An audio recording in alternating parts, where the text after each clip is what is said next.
Vamos a continuar nuestro seminario con el siguiente panel de riesgo integral.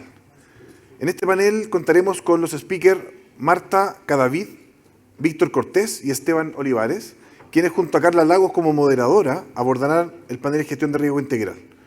Marta es contadora pública con amplia experiencia en administración financiera, con enfoque en gestión de riesgos y prevención, detección e investigación de delitos económicos, tales como fraude, corrupción, abuso corporativo, lavado de dinero, financiamiento del terrorismo, tráfico de personas, entre otros. Además, Marta es partner de No Fraud Latam y posee especialización en las áreas CAMS, especialista certificado en antilavado de dinero, CFE, experto examinador de fraude por ACFE, investigador certificado por tráfico de personas por McAfee Institute, AML asociado en antilavado de dinero por FIBA y es colaboradora de la empresa internacional Auditool. Así que le damos un fuerte aplauso a Marta y la invitamos a pasar al escenario. Hola, muy buenos días. Estamos online, aquí. Perfecto. Hola Marta, un placer. Sí, muchas gracias. Estamos en este momento desde la ciudad de Barranquilla, Colombia. Ah, buenísimo, gracias. Excelente. Vamos a hacer un panel híbrido, muy bien. Invitamos también a Víctor, que Víctor es un profesional de 20 años de experiencia, más de 20 años de experiencia en la implementación de soluciones GRC, ocupando cargos como gerente de Risk Consulting en Deloitte, consultor en Ixus Consultores y profesor universitario. Además posee un máster en gestión de riesgos, diplomado en negocios, diplomado en educación superior y candidato a magíster en finanzas. En la actualidad, Víctor es socio de BGRC, socio de Regulatec y colaborador Auditool y conferencista internacional. Bienvenido, Víctor. Gracias, Mario. Un aplauso. Finalmente, Esteban, que ya estaba por ahí en el online también, posee una dilatada trayectoria como gerente de riesgos tecnológicos y operacionales de Grupo Santander. También fue gerente corporativo de riesgos en Mutual de Seguridad y director de la red de clínicas regionales de ACH y Mutual de Seguridad. Actualmente es director regional de PRMIA y profesor adjunto de la Facultad de Economía y Negocios de la Universidad de Chile. Él realiza cursos de gestión de riesgos estratégicos y gestión de riesgos de negocio. Además, es coordinador de la línea de auditoría para la carrera contador-auditor. Esteban es ingeniero en información de control, contador-auditor de la Universidad de Chile y magíster en finanzas. Un aplauso para Esteban también, que está con nosotros de forma remota. Gracias, Mario.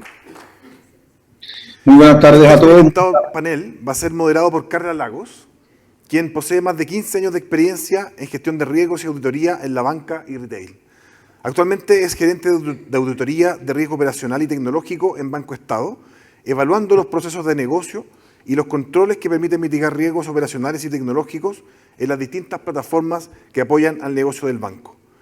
Posee experiencia en identificación de riesgos en ciberseguridad y recientemente ha estado focalizada en la identificación de riesgos emergentes y no financieros, gran tema que hemos tenido dentro de este seminario, tales como riesgos ESG, riesgos de terceras partes, riesgo de conducta, riesgo reputacional, entre otros. Carla es ingeniero civil industrial con mención en informática, máster en innovación y emprendimiento tecnológico de la Universidad Adolfo Ibáñez, posee certificación CISA y además cuenta con un postítulo en auditoría de sistemas en la USACH. Bienvenida, adelante Carla. Un placer tenerte también como moderadora del panel. Adelante. Muy bien, hechas las presentaciones, vamos a partir con este gran panel de gestión de riesgos integral. Adelante. Perfecto. Muy buenas tardes a quienes nos acompañan presencialmente y también quienes están conectados de manera remota. Y quiero hacer un especial saludo a un colega, Hernán Rebolledo, quien liberó el cupo porque está con un tema personal y de salud, así que lo estoy reemplazando en calidad de moderadora. Así que le envío muchos cariños a Hernán y que se recupere pronto. Bueno, antes de comenzar con nuestros panelistas y también haciendo honor a lo que está actualmente ocurriendo, ¿cierto?, en todas las organizaciones con estas modalidades híbridas, tenemos la presencialidad de Víctor y también quienes nos acompañan en forma remota, quisiera hacer un breve resumen, considerando que hace 20 años atrás más o menos hablábamos de muy poquitos tipos de riesgo, ¿cierto? Se hablaba del riesgo de crédito, riesgo financiero y diría yo que el riesgo operacional. Hoy en día ya hay un catálogo enorme de riesgos, estamos hablando de riesgo fraude, riesgo de conducta, riesgo de cumplimiento, riesgo de datos está surgiendo últimamente, y eso obviamente conlleva desafíos para la gestión de riesgo y también para las áreas de auditoría interna. Así que quisiéramos partir con Esteban, quien nos puede comentar cuáles son estos desafíos, cómo se implementa la gestión de riesgos transversales. Esteban. Hola, muy buenas tardes a todos. Teníamos una presentación que íbamos a estar mirando en apoyo, ¿no? Si yo tengo el pasador, tú me vas comentando, Esteban. Ahí está, sí. Dale. No sé cuál es el... ¿Este? Ahí está. Bueno, lo primero es que frente a esta avalancha de novedades que llegaron en el panel anterior y que deja un poquito así medio intranquilo, como decía un profesor antiguo, calma y tiza me parece que hay que tener, porque es muy fácil sobre reaccionar frente a ciertas cosas, novedades, que otros son importantes y que hay que atender en su justa medida, pero no hay que olvidar de que hay que mantener una disciplina, una rigurosidad, una manera estructurada de enfrentamiento. ¿Ya? Avanza nomás. Súper relevante, necesitamos tener para hacer gestión integral de riesgos. Manejar una taxonomía y definiciones claras de qué entendemos por cada uno de los riesgos. A veces asumimos que todos sabemos lo que es el riesgo operacional, lo que es el riesgo financiero, pero dada la poca vida que tiene la gestión de riesgos como una disciplina formal, hay todavía discrepancias en cuanto a las definiciones. Si ustedes preguntan qué es riesgo estratégico, van a encontrar más de una. ¿Ya? Por lo tanto, es importante. La taxonomía es una clasificación de familias de riesgos similares para poder hacer más humanamente manejable este problema de todos los riesgos que enfrentamos. ¿Ok? Segundo, como una de las panelistas anteriores mencionaba, es importante definir principios. Similar a los valores cuando hablamos de la planificación estratégica, pero principios en términos de cuáles son los lineamientos fundamentales de nuestro actuar. Nos podemos enredar mucho identificando riesgos, viendo cómo los vamos a evaluar, medir, etcétera, pero siempre vamos a tener los principios a los cuales vamos a acudir y que nos deberían entregar luz de cómo seguir adelante. De hecho, el modelo ISO 31000, ¿cierto?, que es el más aceptado y usado, el riesgo establece unos principios. Después, un marco de gestión. Es fundamental contar con un marco de gestión. Fíjense que las empresas reguladas no disponen de un marco de gestión formal porque la circular de riesgos que la regula tiene los elementos mínimos que el regulador considera hay que implementar. No obstante, los reguladores, con todo el cariño que tenemos, yo soy regulador un tiempo, no siempre hacen hincapié en todos los elementos. Hay elementos súper relevantes como la cultura y conciencia de riesgos, que es fundamental, ¿ya? Y eso es muy importante tenerlo en cuenta. Otra cosa, la integración de la gestión de riesgos desde la estrategia. No puede ser que la gestión de riesgos sea algo que nos preocupa cuando aparece un evento o cuando estamos operacionalizando la estrategia. En algunas organizaciones en Europa, las declaraciones fundamentales cuando se hace planificación estratégica ya no son 3, que habitualmente son misión, visión y valores fundamentales. También se suma, por ejemplo, el apetito de riesgo.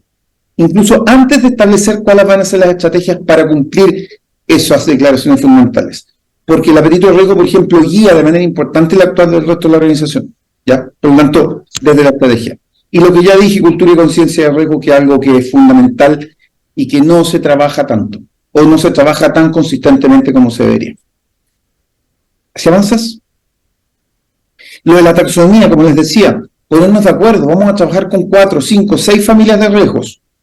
Claro, pongamos el cambio climático, pongamos la ciberseguridad, pongamos la conducta, el riesgo de modelo, el riesgo contable, el riesgo aquí, el riesgo allá, y efectivamente yo podría nombrar 50 tipos de riesgos distintos.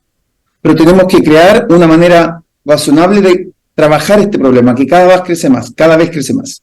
Y lo que hay es una taxonomía de riesgos que tienen características comunes y que adicionalmente tienen una forma de identificar, evaluar y tratar distinto. El riesgo estratégico se identifica distinto del riesgo de crédito o el riesgo operacional. Y también se evalúa y se trata distinto. Por eso esta separación es tan importante hacerla. ¿Vale? Avanzamos. El marco de gestión, como les decía, es súper importante incluso poder visualizarlo. Mucho de lo que aprendemos entra por la vista, ¿ya? Y si bien la circular de riesgos nos puede mencionar la mayor cantidad de elementos que tiene que tener nuestro marco de gestión, es importante tener en cuenta, aquí hay un marco de gestión de riesgo operacional, por ejemplo, donde se hace mucho hincapié en la cultura y conciencia, en la política y procedimientos, en realidad en los elementos mínimos que tienen que haber para que se gestione adecuadamente el riesgo operacional. Tener esta figura, tener claro en qué elementos estamos bien, en qué elementos estamos mal, además facilita los gap análisis y tener preocupación de que ninguno de estos elementos se descuide, porque alguno de estos elementos que se descuide como un rompecabezas deja de funcionar o deja de funcionar de manera efectiva, ¿vale? Bueno, y en el fondo lo que decíamos, establecer principios que generan pautas de acción. Trabajar la cultura permanentemente, difusión, capacitación, comunicación. La cultura se trabaja permanentemente, hay que estar todos los meses haciendo alguna actividad, por muy pequeña que sea, habrá alguna anual que sea más importante, pero es fundamental, porque hay un cambio cultural que hacer. Con todos los cambios que están viviendo, con todas las regulaciones que se vienen encima, con la ola tecnológica, con todo lo que está sucediendo, una manera que se supone que es efectiva para poder enfrentar esto es lograr cambiar la cultura. Lo que sabemos que es difícil de hacer y hay que trabajarlo permanentemente, por eso ese énfasis. Después, priorizar y agilizar. Por favor, a nuestros amigos contralores, auditores que están aquí, ayúdennos a fomentar eso. Es imposible, por no usar un calificativo distinto, gestionar todos los riesgos de una organización. Todos los expertos mundiales en la materia establecen que hay que priorizar y dedicar más recursos a lo más relevante. De hecho, las normas de auditoría nos dicen, audite por riesgo, audite lo más relevante primero, los riesgos primero. Sin embargo, nos siguen insistiendo que cubramos todo. En términos de riesgo operacional, por ejemplo, eso es imposible. Hay que priorizar. Y además hay que agilizar. Si yo no priorizo y quiero cubrir todos los riesgos, resulta imposible agilizar. Y sabemos que la agilidad aporta mucho. Súper importante, no dejemos otros principios. Nos ha pasado ver entidades financieras importantes que por agilizar olvidan otro principio que debería estar siempre presente para las entidades financieras, que es la seguridad. ¿Vale? ¿Ustedes van a priorizar la agilidad por la seguridad en un banco, por ejemplo? Me parece que hay que pensarlo, ¿cierto? Por lo tanto, si es esto una cuestión relevante que hay que hacer, hay que tener en cuenta los principios fundamentales que tenemos. Pero insisto, para agilizar, que es muy necesario, necesitamos priorizar. Y segundo, y por último, como decíamos, simplificar también. Simplificar la evaluación de los riesgos operacionales. La evaluación que hacemos en Chile, los riesgos operacionales estimadas y estimados, no va más. En Europa ya no se hace así, se hace de una manera distinta, más simple, donde nos vamos a lo central, pero nos demoramos mucho en evaluar cada riesgo, cada control, y eso no es costo efectivo, y terminamos haciendo que la gestión de riesgos sea una herramienta que no agrega valor, ¿vale? Así que yo creo que con esos elementos uno puede enfrentar de mejor manera la gestión de riesgos y todo lo que se nos viene encima. Bueno, y lo último, una figura que a veces nos toca lamentablemente vivir. La gestión de riesgos es una herramienta que agrega valor, eso es indiscutible a nivel internacional. Auditoría lo tiene incorporado hace mucho tiempo. Sin embargo, los equipos siguen diciendo, no, es que tenemos muchas cosas que hacer, no tenemos tiempo para cosas de gestión de riesgos. Un poco lo que sea en esta figura, ¿vale? Eso quería comentarles, estimadas y estimados. Muchas gracias. Gracias, Esteban. Me parece entonces que podemos resumir en que hay que tener un modelo, ¿no es cierto?, que integre Todos estos elementos considerando un adecuado governance, políticas, procedimientos, identificación de controles, definir cuáles son los riesgos más relevantes para cada una de las compañías. Y con todos estos elementos, Víctor, me parece que se hace muy necesario contar con herramientas, ¿cierto? Como mencionaban en paneles anteriores, el típico planilleo conlleva riesgos y me parece que una buena opción es administrarlo con un adecuado software aplicativo que facilite la gestión. En tu experiencia, ¿cómo ves eso? ¿Cómo se implementa un software en una compañía? Si nos puedes comentar parte de eso. Lo veo perfecto. Lo dice un dueño de una empresa de software. ¿Me puedo parar, cierto? ¿No hay problema? Por supuesto. Perfecto. Bueno, primero que todo, gracias al Instituto de Auditores Internos por darnos la posibilidad de estar acá, a los sponsors que hacen posible este evento, junto con todos los asistentes presenciales, como también online, que están conectados creo que de varios países en Latinoamérica. Así es. Es un placer volver a vernos las caras. Acá me encontré con ex colegas, con inclusive colegas que fueron mis mentores, analistas Z, me acuerdo, en Deloitte, trabajando ahí con muchos clientes, así que es un verdadero placer compartir estas experiencias. Para los que no me conocen, mi especialidad son los software.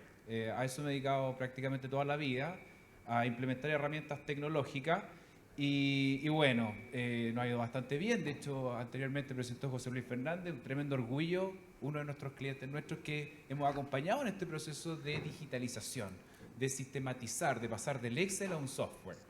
Y en general, ustedes se deben quizás sentir identificados con esta slide, donde deben estar con ciertos problemas, con ciertas situaciones, con ciertos desafíos, donde por una parte está el directorio representando a los accionistas, el CEO, la administración, cada organización dependiendo de su tamaño debiendo reportar a distintos países, unidades de negocio, dueños de riesgo, etcétera, toda una complejidad y con todo un aspecto de reguladores y una relación con terceros cada vez más grande. Si vamos agregando condimentos, muchos de ustedes seguramente ya cuentan con sus distintos comités, como lo veíamos hace un rato atrás, comités de riesgo, comités de auditoría, que le reportan al directorio, auditoría externa, aquellas organizaciones grandes, reguladas, los medianos que también trabajamos con ellos no las tienen, pero sí las grandes todas tienen auditoría externa, sumado a la auditoría interna que le reporta al comité, una función totalmente independiente en las grandes. Pero también tenemos otras organizaciones medianas que muchas veces se le llama Contraloría, que adicionalmente a auditoría interna también hace gestión de riesgo, hacen gestión de compliance, y aquí es donde se comienza a agregar un largo etcétera, ya sea por temas ESG, ya sea por temas, por ejemplo, el tema de compliance, modelo de prevención de delito, protección de datos, o gestión de riesgo operacional, o gestión de riesgo de seguridad de la información, etcétera. Entonces, hoy día es el desafío, el cómo poder integrar toda esta gestión, todo este trabajo, todos estos esfuerzos en un único sistema. Si adicionalmente le agregamos más condimento, donde este estudio del World Economic Forum dice que en los próximos 2 años los principales riesgos van a ser de tipo naturales, sociales y geopolíticos. Y en los próximos 10 años, los principales riesgos van a ser prácticamente todos de tipo naturales. Entonces, acá cada uno de nosotros tenemos un rol, tenemos una responsabilidad, como lo decía también Esteban, de priorizar. Todos tenemos poco esfuerzo. Entonces, ¿cómo lo hacemos en concreto? ¿Cómo es la bajada está en el día a día? Primero que todo, mediante estas herramientas GRC, ya sea la nuestra o las otras grandes, que ustedes pueden consultar Gartner, y ahí hay una serie de herramientas GRC como IBM, SAP GRC, OpenPages, RCA, Archer, etc. Lo que buscan estas herramientas es prestarte metodológicamente un framework para que tú puedas partir desde lo importante, desde registrar desde los objetivos corporativos. Y aquí también existen metodologías. Está el modelo Norton y Kaplan, que te permite registrar los objetivos corporativos desde las personas, los procesos, los clientes, la perspectiva financiera, y desde ahí solo sale tu visión, sale tu misión de tu negocio, sale tu estrategia. Y las herramientas GRC eso hacen, permiten bajar los objetivos a una aplicación con responsables y luego pasar a la siguiente etapa y preguntarte cuál de tus objetivos corporativos en estas distintas dimensiones tienen riesgos. Riesgos evaluados dependiendo de la política, dependiendo del marco que cada cliente tiene, cuál es su probabilidad y cuál es su impacto. Y de esa forma se conoce cuáles son aquellos riesgos de forma inherente al negocio que en mayor medida le afectan al cumplimiento de estos objetivos estratégicos. ¿Ya? Ustedes ya conocen esto, cómo funciona. La siguiente etapa es el implementar controles. ¿Controles para todo? No hay recursos para mitigar todo. Tienen que implementarse controles, obviamente, desde la prioridad. ¿Cuáles son aquellos controles que me mitigan mis riesgos más importantes en orden de severidad? Entonces, por eso que estas herramientas te ayudan a fluir de una forma estándar, te ayuda también a tener un lenguaje común. ¿Por qué? Porque el área de seguridad de la información evalúa riesgos, el área operacional evalúa riesgos, aquellos que tienen gestión integral de riesgos evalúan de todo tipo de riesgos, operacionales, financieros. Aquellas empresas que cotizan en Estados Unidos están afectos a SOX y tienen que identificar los riesgos SOX y reportarlo en Attestation 404. ¿Cuáles son los desafíos que hay?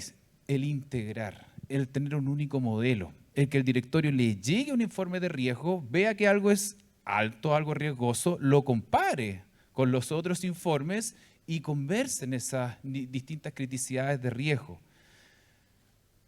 Por otro lado, ya cuando se hace la bajada, estas herramientas GRC también te permiten identificar cuáles son los procesos críticos de tu negocio, separados por aquellos procesos que son core, procesos que no son core, y estos procesos también tienen riesgos. Son dos visiones distintas y complementarias, como lo señalaba Esteban. Uno son los riesgos estratégicos vinculados directamente a los objetivos corporativos y lo otro ya son los riesgos más de procesos y no menores.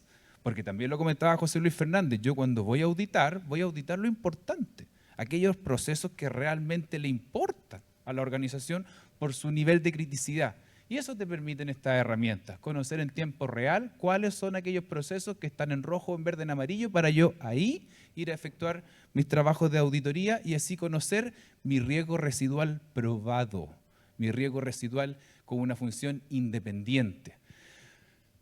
Pasando por todas las etapas de mejores prácticas, desde la planificación, la ejecución, la supervisión y el reporte.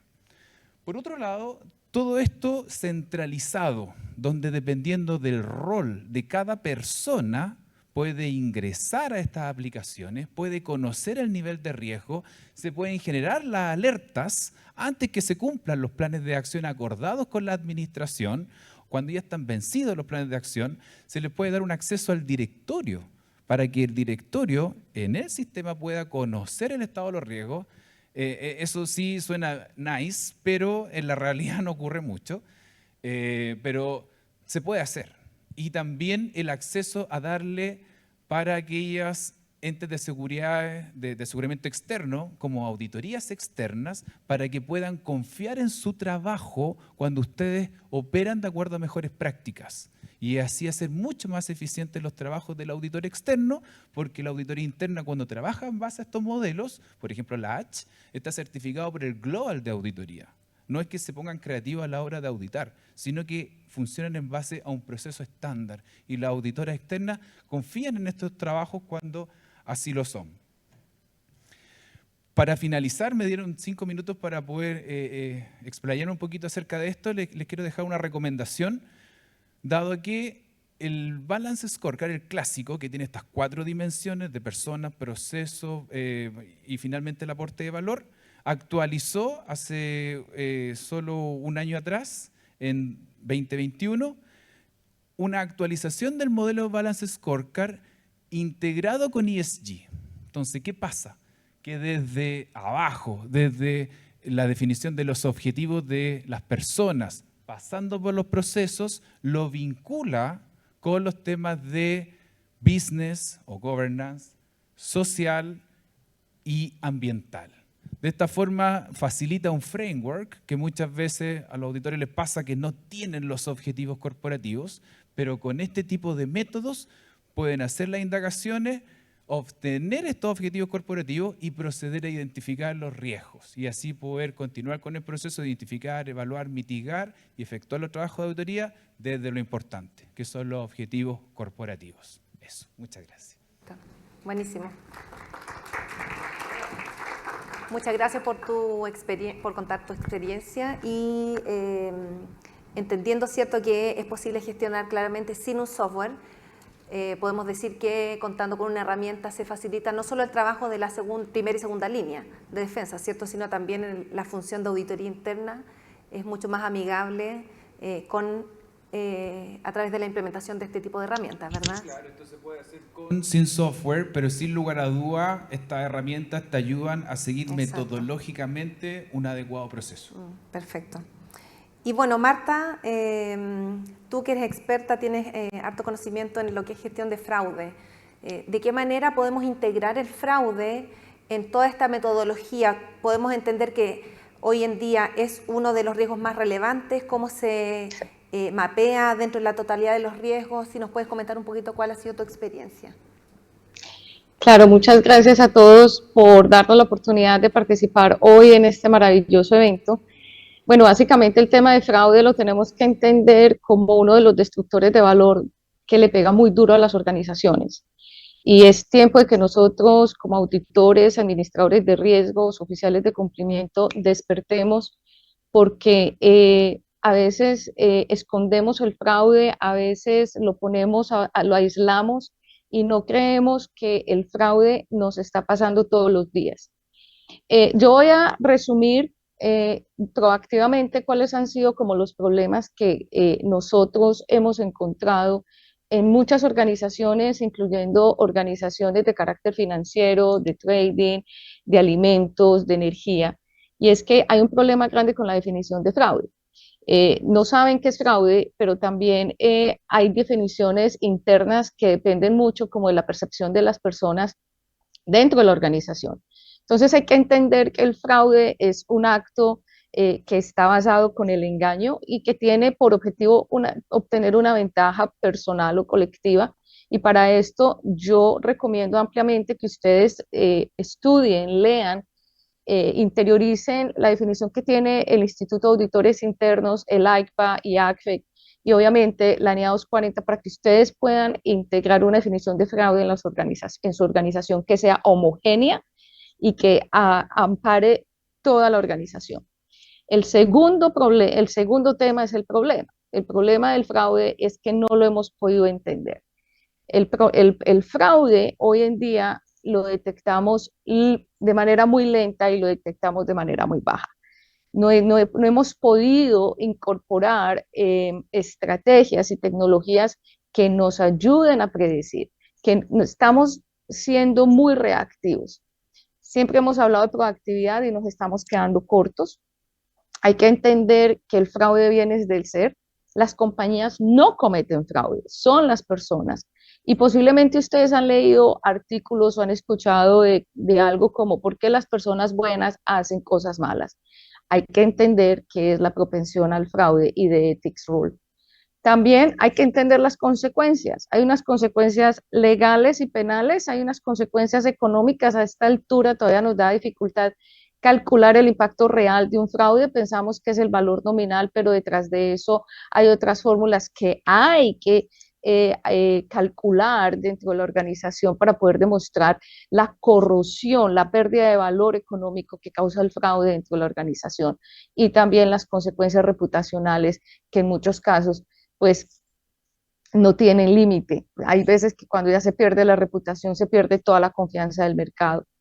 Y hay que entender también la actitud personal, la actitud de los empleados, por qué las personas no somos responsables con el fraude, tener claro el tema de la intención y esa línea delgadita que existe entre el error y el engaño, a eso le llamamos intención, y obviamente, pues, infortunadamente diría yo, el fraude ya se volvió una demostración cultural y en muchas ocasiones pues la gente se volvió tan práctica en el tema que lo aplaude. Hay que conocer las tipologías de fraude. Recomiendo ampliamente el árbol de fraude que ya está en Latinoamérica, que nosotros hemos tropicalizado, para que podamos diferenciar qué son las tipologías con las banderas rojas. Hoy en día hay compañías que no saben qué es lo uno y qué es lo otro, entonces es importante que eso también lo diferenciemos. Y algo que a mí sí me parece fundamental, y ojalá se nos quede claro, el fraude es transversal. La responsabilidad del fraude no es del investigador de fraude, la responsabilidad del fraude no es simplemente del board directors o del consejo directivo. Todos en la organización deben ser responsables de fraude. Y si hoy en día hay un CFO o hay alguien del área comercial que dice, yo no soy responsable del tema de fraude en la organización, esa persona debe ser educada en el tema, porque cualquier actitud negativa o problema que suceda con respecto al fraude en esa área, igualmente va a arrojar unas pérdidas importantes. También hay que entender unos riesgos asociados al fraude. Hoy en día hay muchísimos, pero en nuestra experiencia con lo que nosotros hacemos todos los días, hemos encontrado unos riesgos que vienen como creciendo. Ese riesgo económico es latente, pero resulta que no hemos podido asociar las pérdidas por fraude con el área financiera o el valor agregado. Estamos hablando de la productividad de capital de trabajo, estamos hablando del EBITDA y estamos hablando de flujo de caja. Entonces, muchas veces creemos que esas tres cosas las manejan los financieros, las manejan allá en contabilidad posiblemente, pero déjenme decirle que a nivel de administración del riesgo de fraude, tenemos que vigilar esos tres indicadores muy cerquita. Ahorita estaban hablando del riesgo de conducta, nosotros lo llamamos riesgo psicosocial. Nosotros hemos encontrado que la toxicidad y el ambiente laboral negativo, hostil, violento, es el caldo de cultivo de los actos deshonestos, entre ellos el fraude, el abuso, la corrupción. Entonces, hay que tener mucho cuidado y no separar ese riesgo psicosocial o ese riesgo de conducta del tema de fraude, porque un abusador o un abusado son proclives a cometer actos deshonestos, sea para conseguir su objetivo o para salirse de la situación. Y resulta que a nivel de riesgo operativo, ahorita estaba hablando Esteban de este tema, es que no existe una sincronía entre la prevención y la detección de fraude y la investigación con el área operativa. Y ustedes me dirán, no, venga, pero espere que es que nosotros sí lo contemplamos. No, no existe, porque en muchas ocasiones el área de operaciones se desliga de lo que es realmente el tema de prevención, de ser proactivos, y el tema de detección. Estamos llegando a investigar, no estamos llegando a predecir o a prevenir. Y ya por último, yo que propongo para que gestionemos el riesgo de fraude en las organizaciones, el fraude lo tenemos que ver desde el ser humano. Tenemos que entender que el mayor riesgo son las personas y no lo estamos viendo de esa manera. Nosotros tenemos que ser conscientes que las personas navegan en aguas grises, bailan en tormentas perfectas, que hoy tienen una estabilidad económica, pero mañana no sabemos, y eso lo tenemos que monitorear. Debemos monitorear el comportamiento humano y tener una visión periférica, un pensamiento crítico. Nosotros ya no podemos ser estrechos mentalmente y no podemos tener los ojitos tapados pensando siempre en la parte técnica. Como auditores y administradores de riesgos tenemos que tener visión de helicóptero, ser proactivos. Yo a veces digo, no lleguemos a patear el problema, ya pasó, no lleguemos a recoger las pérdidas. Entendamos que la mejor forma de agregar valor es ser proactivos en la prevención, en la predicción y en la detección temprana. La tecnología, ya han mencionado en varias intervenciones en el día de hoy que la necesitamos. De una u otra manera tenemos que actualizarnos para los nuevos recursos. La inteligencia artificial está aquí para nosotros. así que nos tenemos que especializar.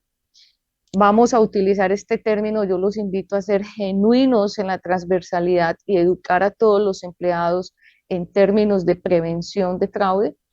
Hay que vibrar con la cultura de la cero tolerancia a los actos antiéticos y eliminar ese término de las malas prácticas que es muy común en las organizaciones. Las organizaciones a veces dicen o los empleados dicen, no, aquí no se comete fraude, pero tenemos malas prácticas. Yo los invito a que erradiquemos eso por completo. Articular la prevención desde recursos humanos también, involucrar el área de talento humano para que juntos con auditoría puedan agregar mayor valor y no repitan actividades, que eso es redundancia, y eso va a hacer que sean más hábiles y más ágiles al momento de crear programas o de asistir en tareas de prevención y detección. Los invito también a que utilicemos la riqueza informativa de las organizaciones. Hoy en día estamos monitoreando solo el 25%, que es el tema de transacciones, pero los datos no estructurados, que son los datos huérfanos, ahí los dejamos quietecitos porque no sabemos cómo hacerlo. Entonces, hay que investigar qué está pasando a nivel de tecnología con respecto a los datos no estructurados, al monitoreo del comportamiento humano, al monitoreo de las comunicaciones, que ahí es donde realmente se descubren esas actividades terribles que destruyen la organización. Los invito a pensar lo impensable, a romper los esquemas. Las personas siempre están buscando cómo atacar las compañías, cómo solucionar sus problemas en secreto y a usar más el instinto. Gracias, Carlos. Marta, agradecemos tu compartir la información y solo para complementar, me gustaría reflexionar respecto a lo siguiente. En general, nosotros visualizamos que el riesgo de fraude está muy relacionado con el deterioro financiero, ¿cierto? Sin embargo, hay que tener presente también que aquí está en juego el riesgo reputacional. Con todo el uso de tecnología, redes sociales, es muy fácil que se divulgue información y cuando una compañía, una institución tiene una situación de fraude, eso sale rápidamente a la luz pública y eso impacta en la reputación. Por lo tanto, me parece que es algo que también hay que tener presente y gestionarlo, ¿cierto?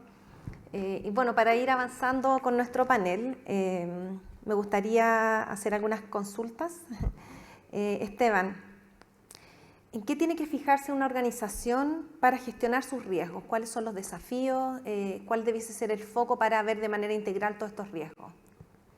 Bueno, gracias, Carla. Primero lo que les decía al comienzo, tener algo sistemático, ordenado, y tener claro que van a seguir apareciendo incidentes, novedades, cosas que nos preocupan. No podemos dejar todo de lado porque efectivamente hay un riesgo, por muy importante que sea, no podemos descuidar. Muchas veces hay cazadores que informáticamente lo saben, se crea alguna irrupción por algún lado, va a entrar por otro. La tecnología me parece súper relevante, lo decía Marta recién, y por supuesto Víctor también. Hay que estar al tanto de lo que la tecnología tiene. Nosotros como consultores estamos investigando, intentando tener las últimas técnicas, tratar de desarrollar modelos de inteligencia artificial para el recuperacional en base a la información que hay. Tener claridad de que efectivamente la empresa, es súper importante, asume riesgos. Los riesgos cero no existen, menos si son inherentes. Por lo tanto, tener en cuenta que hay un nivel, hay una tolerancia, capacitarse un poquito más tal vez en estas materias que tienen que ver, como les decía hace un rato, con el apetito de riesgo, que es muy relevante hoy día, concepto que apareció hace relativamente poco y que hoy día está en todos lados en los modelos de gestión de riesgos. Otra cosa es que, como también lo mencionaban antes, es necesario hacer énfasis permanente en algunas cosas.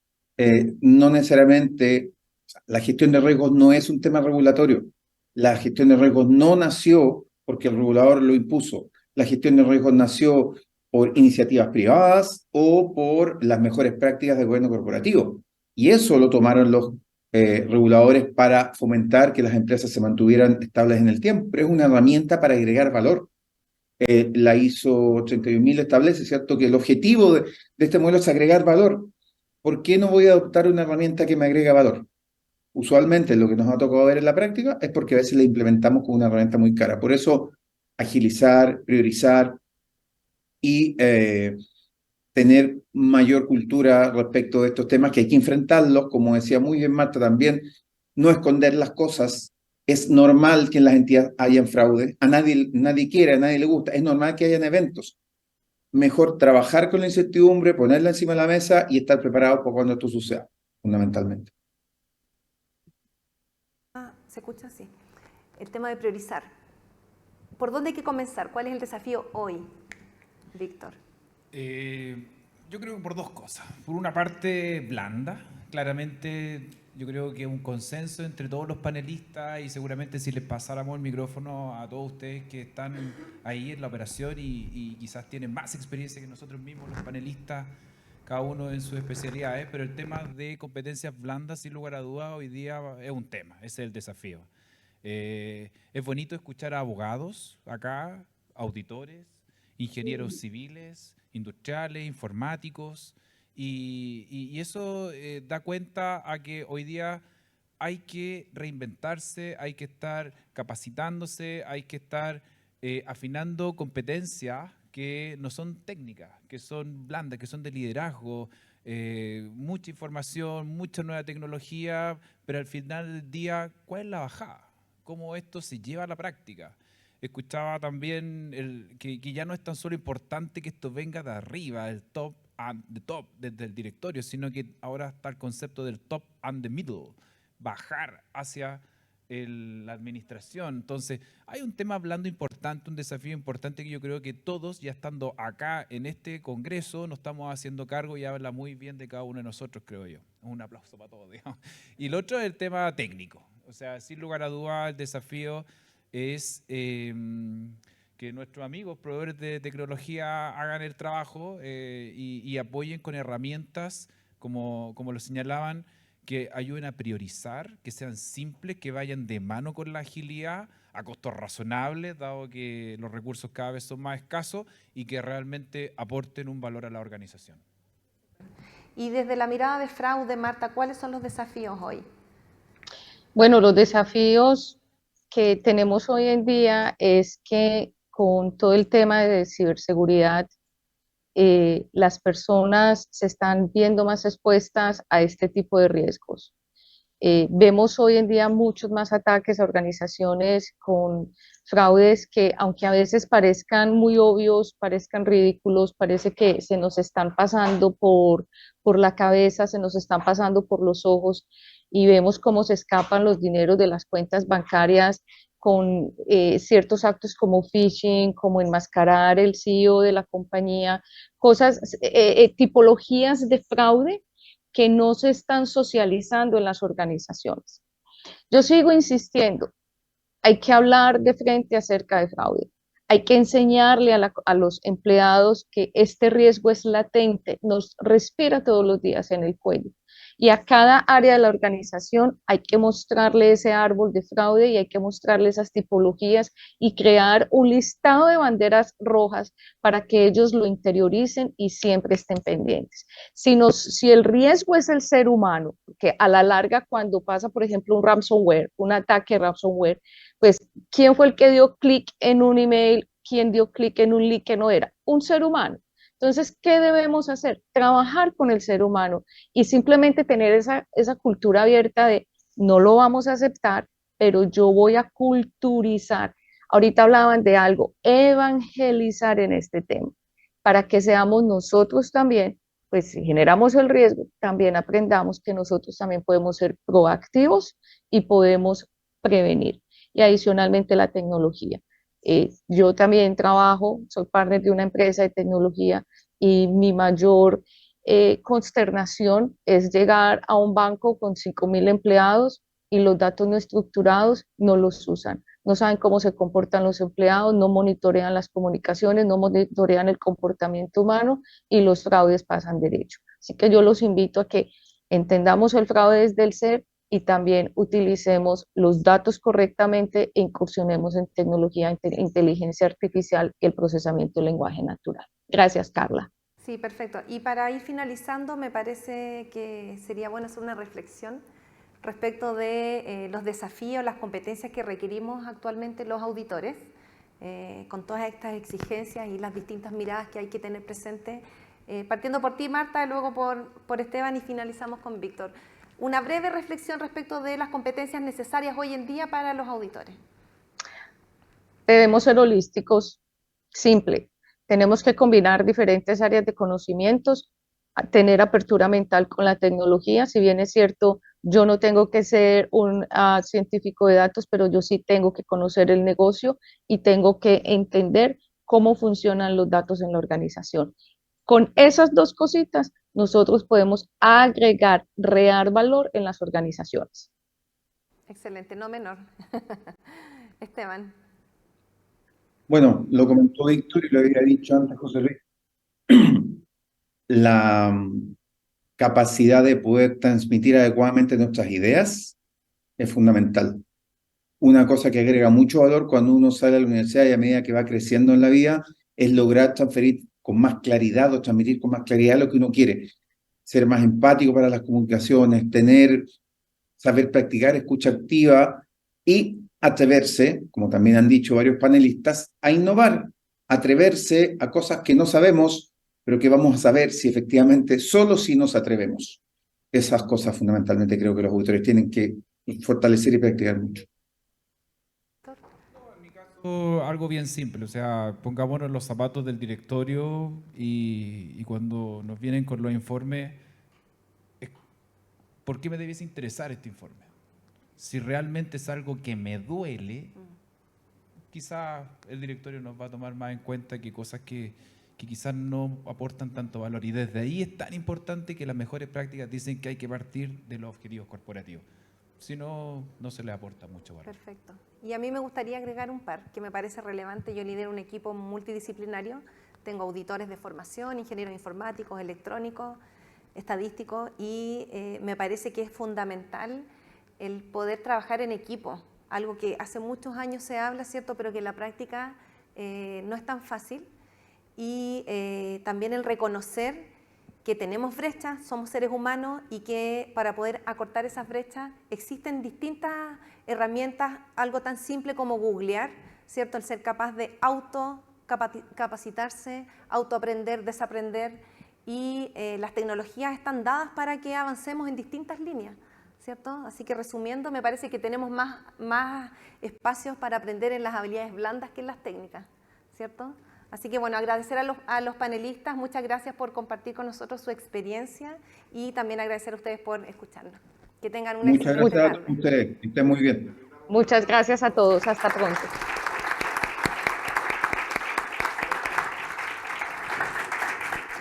Antes que se vayan, no se vayan todavía, asiento. No tenemos preguntas desde el mundo virtual, así que queremos dar de nuevo la oportunidad al mundo presencial si es que alguien quisiera hacer alguna pregunta al panel, aprovechando que tenemos estos 4 grandes expositores. 2 ya los sacaron de pantalla, pero sería bueno que volvieran, ahí está. ¿Alguien quisiera hacer alguna pregunta a este panel de gestión de riesgo integral? Aprovechando estos 4 grandes expositores. ¿Nadie? ¿No? Entonces, Quedó todo clarísimo. Sí, quedó todo clarísimo. Me encantó esa invitación a la acción que hiciste finalmente como conclusión del panel. Y también me gustó el panel que teníamos esta imagen físico-digital que combina bastante bien. Manuel, ¿dónde está Manuel? Ahí está. Yo creo que el próximo desafío es hacerlo desde el metaverso, que todos estemos con los cascos y estemos todos con el metaverso compartiendo con los avatars. Bien, vamos a invitar a Jorge Torrealba, un director también del Instituto de Auditores Internos de Chile, para que pueda hacer entrega del obsequio a nuestros panelistas que están presenciales y se los enviaremos a los que están remotos. Gracias, Jorge.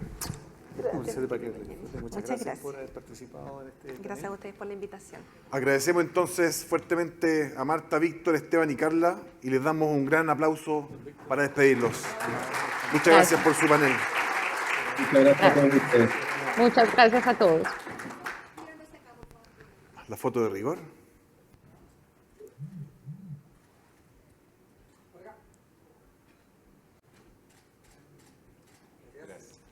Gracias, Víctor. Gracias, Carla. Gracias, Jorge.